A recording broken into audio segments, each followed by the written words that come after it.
IAS institute నిర్వహిస్తున్న all India scholarship exam pass అవ్వండి. 2 years ఫీజులో 50% మాత్రమే పే చేయండి. రైతు బంధు చూయించు బాబు. పంటలకే ఇస్తున్నావు, మూడో పంటకి ఎందుకు ఇస్తలేవు? పంటకు 5,000 ఎకరానికి ఇచ్చినావు, 2 పంటలకే ఇచ్చిన సన్నాసి రైతు బంధు. మరి 3 పంటలు పండిస్తే 3 సార్లు ఎందుకు ఇస్తలేవు రైతు బంధు? భూమి లేని ఉపాధి హామీ కూలీలకు కూడా సంవత్సరానికి 12,000 రూపాయలు ఇస్తామని చెప్పినాము. ఈ భూమి యజమానికి వచ్చేది కౌలు రైతుకు వచ్చేది కౌలు రైతుకు వస్తుంది. ఒకరికి ఇచ్చి ఒకరికి ఎగ్గొట్టే విధానం లేదు. అది కౌలు రైతు మాట్లాడుకోవాల్సిన అవసరం ఉంది. పంటలకే ఇస్తున్నారు, 3 పంటకి ఎందుకు ఇస్తలేవు? మీరు చూశారు, 2 పంటలకే ఎందుకు ఇస్తావు, 3 పంటలకు రైతు బంధు ఇవ్వాలన్నాడు. ఉన్న పంటకు ఎగబెట్టిండు కదా ఈ రేవంత్ రెడ్డి. ఇప్పుడు ఉన్న పంటకే రైతు బంధు ఎగబెట్టిండు. అంటే ఎన్నికల ముందు ఇంకో మాట చూశారు, కౌలు రైతుకు ఇస్తాం, రైతుకు కూడా ఇస్తామన్నాడు రైతు బంధు. కౌలు రైతుకి ఇచ్చినామని రైతుకు ఎగ్గొట్టం, రైతుకి ఇచ్చినామని కౌలు రైతుకు ఎగ్గొట్టం అన్నాడు ఆనాడు రేవంత్ రెడ్డి గారు. ఇవాళ ఏమంటున్నారు, అది కౌలు రైతు ఇద్దరే మాట్లాడుకోవాలి అని చెప్పి నిస్సిగ్గుగా మాట మార్చిన ఈ ప్రభుత్వ తీరు మీరు గమనించవచ్చు.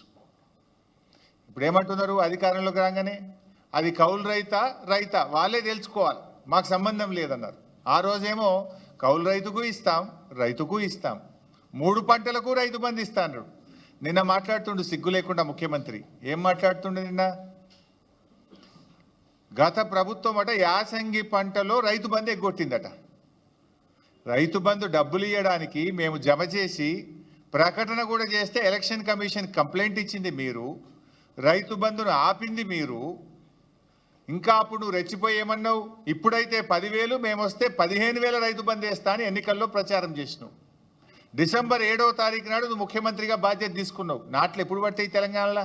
డిసెంబర్ 7 తర్వాత 10 తర్వాత జనవరి దాకా పడుతుంటాయి నాట్లు. ఎప్పుడైనా డిసెంబర్, జనవరి, ఫిబ్రవరిలో రైతు బంధు వేసినాం. ఇప్పుడు నువ్వు ఎప్పుడు ఇస్తా అంటున్నావు రైతు బంధు? జనవరి 17వ తారీఖు తర్వాత రైతు బంధు ఇస్తా అంటున్నావు. డిసెంబర్ 7 నాడే నువ్వు ముఖ్యమంత్రి అయితివి, మరి నువ్వు ఇవ్వాలి కదా రైతు బంధు. ఇప్పుడు జనవరి 17కి ఇస్తా అంటున్నావు. జనవరి 17కు డిసెంబర్ 7కు మధ్య తేడా 40 రోజులు. అంటే రైతు బంధు ఎగ్గొట్టింది రేవంత్ రెడ్డి, నిస్సిగ్గుగా గత ప్రభుత్వం ఎగ్గొట్టిందని చెప్పగలిగిన నేర్పరితనం కూడా రేవంత్ రెడ్డిలో ఉంది.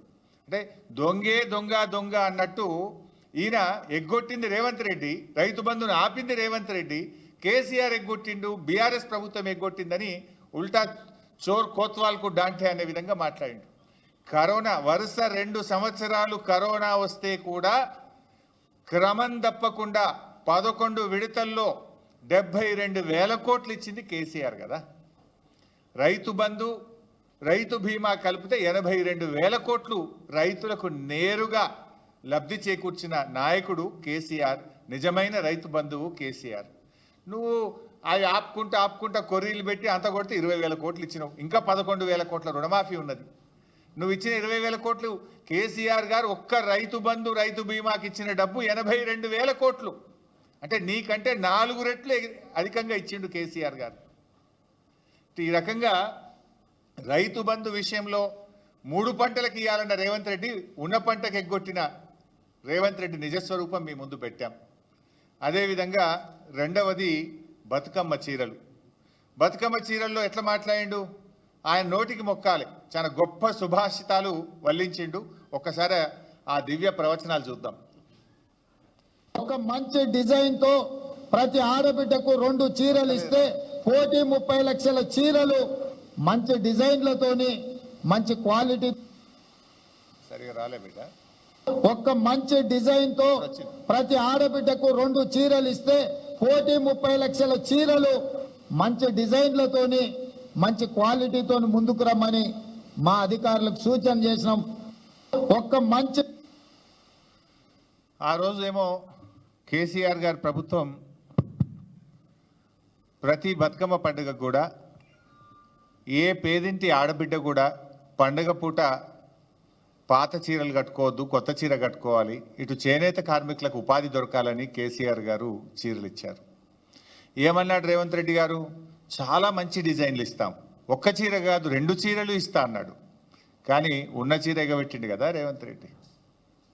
మన తెలంగాణలో ఆడపిల్లల్ని మహాలక్ష్మిలుగా చూస్తాం. జనరల్గా ఆడపిల్లలకు కట్నం పెడతామంటే ప్రాణం పోయినా సరే ఆడపిల్ల కట్నం తప్పకుండా ఇస్తాం, చెల్లించుకుంటాం, వాళ్ళ మాట తప్పకుండా ఇస్తూ ఉంటాం. ఆడపిల్లకు మాట ఇచ్చి తప్పితే అది పెద్ద పాపంగా మనం తెలంగాణలో భావిస్తూ ఉంటాం. మరి అలాంటి ఆడపిల్లల్ని, మన అక్కా చెల్లెల్ని మోసం చేసినటువంటి చరిత్ర ఇవాళ రేవంత్ రెడ్డి గారిది.